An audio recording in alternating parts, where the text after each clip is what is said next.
சுவாதி நட்சத்திரம் தோறும் தொடர்ந்து நரசிம்மரை பக்கத்தில் இருக்கக்கூடிய கோவில் வழிபாடு செஞ்சோம் அப்படின்னா இந்த கடன் நிவர்த்தி இம்மிடியேட்டாக கிடைக்கும். நிறைய பேருக்கு பார்த்திங்கன்னா இந்த கடன் நிவர்த்தி ஆக மாட்டேன்னு சொல்லி நிறைய பரிகாரங்கள் பண்ணியாச்சு, நிறைய கோவில்களுக்கு சென்றாச்சு, நிறைய வரைமுறைகள் செஞ்சாலும் இந்த கடன் நிவர்த்தி ஆக மாட்டேங்குது அப்படின்னா அதுக்கு முக்தி பார்த்திங்கன்னா இந்த சுவாதி நட்சத்திரம் தான்.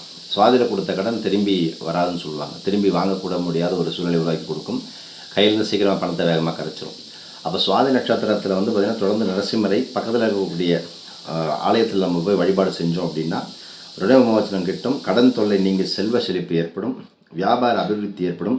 இது எல்லாமே பார்த்திங்கன்னா ஜோதிட சாஸ்திரங்களில் சொல்லப்படக்கூடிய விஷயம். ஸோ அதனால் இந்த மைத்திர முகூர்த்த நேரம், சனி ஹோரை, சதுர்த்தி, சதுர்தசி, பூஷானுஷம், உத்திரட்டாதி, அப்புறம் சுவாதி நட்சத்திரம், இதெல்லாம் போய் அந்த கடன் சார்ந்த விஷயங்களை தொடும் பொழுது கண்டிப்பாக அது உங்களுக்கு ஒரு முக்தி கிடைக்கும். போய் பாருங்கள். நற்பவி.